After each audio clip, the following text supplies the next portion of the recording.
Bolehkah mengkritik pemimpin seperti BEM UI mengatakan Pak Presiden King of Lip Service? Aku Pak Supiaman ya. Bagaimana hukumnya dalam Islam? Bolehkah mengkritik pemimpin seperti BEM UI mengatakan Pak Presiden King of Lip Service? Aku Pak Supiaman ya. Bagaimana hukumnya dalam Islam? Maksudnya siapa pemimpinnya? Presiden RI contohnya. Seperti BEM UI, ya, BEM UI mengatakan Pak Presiden, maksudnya Presiden RI ya. Kalau UI tentu Presiden RI. King of Lip Service, Raja of Lip Service. Bagaimana hukum dalam Islam mengatakan seperti ini, mengkritik ini? Boleh. Boleh. Hak rakyat meminta pertanggungjawaban presidennya. Dalam siasat asy-syar'iyyah, rakyat boleh meminta pertanggungjawaban. Kalau rakyat curiga presiden korupsi, boleh tanya langsung. Ketika Umar bin Khattab akan khutbah, berdiri seseorang mengatakan, "Wahai khalifah, saya tidak mau mendengar khutbahmu sebelum engkau jelaskan perkara baju yang kamu pakai itu. Aku curiga. Kenapa? Karena baju itu berasal dari bahan jatah yang kita bagi rata. Dan ukuran bahan jatah itu saya tahu tidak sesuai dengan ukuran tubuhmu. Sekarang jadi baju, kenapa sesuai seukuran tubuhmu? Dari mana tambahnya kamu ambil? Jelaskan pada kami, baru kami mau mendengar khutbahmu. Tolong jelaskan pada kami." Umar, coba bayangkan, di zaman kalau Umar tuh cie kece, cie cabut pedang, cerita tidak banyak. Tolong jelaskan pada kami, apa kata Umar bin Khattab? Baik, Umar dikritik, tertuduh korupsi, dicurigai korupsi. Ya nak, jadi kalau curiga dalam Islam boleh katakan langsung pada pemimpin itu. Ada curiga tentang apa? Coba contoh apa yang ada curiga? Ada yang curiga apa? Dana haji, boleh tanya sama Pak Presiden. Tanya sama masalah dana haji itu, ya. Terus apa kata Umar? Apakah di sini ada Abdullah anakku?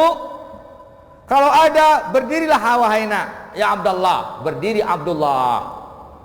Ya Abdullah, jelaskan pada dia, jelaskan pada mereka. Kata Abdullah, engkau boleh, yang kamu katakan itu benar, boleh, nggak ada masalah. Memang satu jatah baju itu tidak cukup untuk bapakku, tapi bapakku dapat jatah, aku dapat jatah yang sama, aku berikan kepada bapakku sehingga 2 jatah cukup untuk baju bapakku. Takbir orang, lanjutkan khutbahmu wahai khalifah. Oh, gitu. Ya nak. Jadi siapa boleh mengkritik pemerintah itu boleh. Kenapa? Karena itu malah disunahkan. Itu disunahkan, itu sunnah khulafaur rasyidin. Kalau aku benar, kalian harus bantu aku. Tapi kalau aku tidak benar, ingatkan aku. Kemudian kata seseorang, ya wahai Umar, kalau engkau salah, aku akan luruskan punggungmu dengan pedangku ini. Wah, begitu. Tidak ada main-main tangkap penjarakan, tidak ada itu. Jadi sedang jemaah ada rahmat Allah boleh mengkritik, tidak ada pula cerita tidak boleh mendemo segala macam, menasihati pemimpin. Mana dalil hadis pemimpin yang kalau pemimpin salah dibisikkan, dibawa ke kamar dibisikkan? Dalilnya mana itu? Ada hadisnya? Itu bid'ah itu, karena nggak ada hadisnya menurut mazhab Salafi. Kalau nggak ada hadisnya itu bid'ah, ya, bid'ah itu. Jadi gila-gila begini bid'ah dia. Ya nak, mana ada Muawiyah datang dari kampungnya, apa? Abu Dzar Al-Ghifari datang dari kampungnya menghadap kepada Muawiyah. Sampai di Muawiyah, wahai Muawiyah, engkau keluarkan harta umat itu. engkau keluarkan Baitul Mal. Saya sepanjang perjalanan melihat rakyat menderita karena miskin, bagikan harta Baitul Mal pada mereka. Engkau bersenang-senang di sini. Kritik. Sebenarnya teman sejati itu, kata Imam Ali, bukanlah orang yang selalu menyokong membenarkan perbuatanmu. Teman sejati itu adalah orang yang berani mengatakan engkau salah jika engkau salah.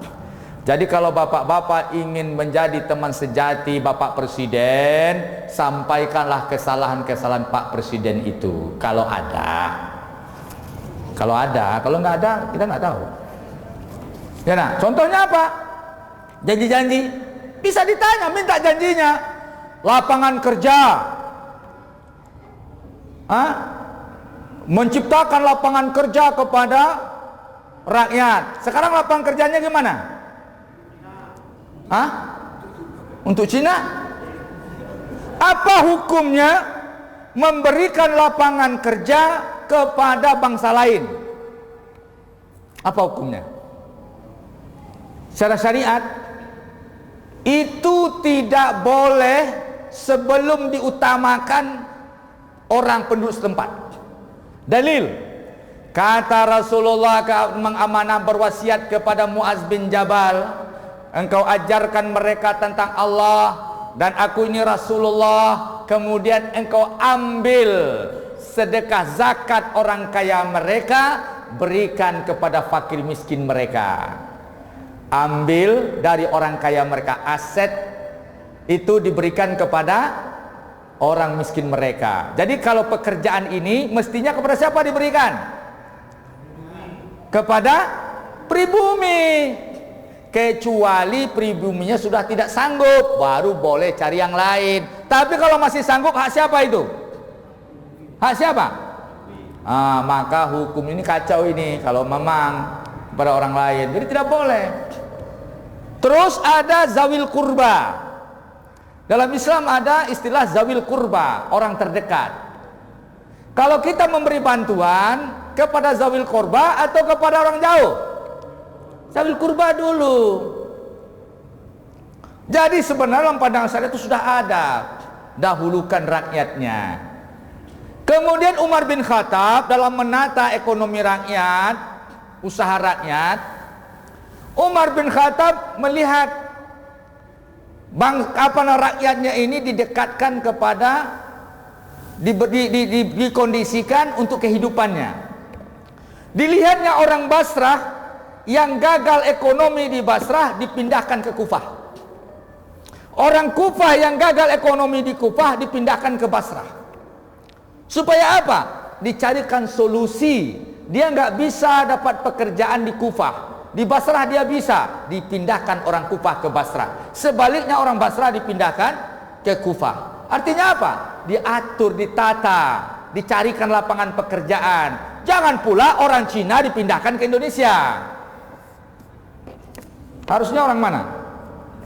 Tidak, kalau memang itu ada. Mudah-mudahan tidak ada. Amin.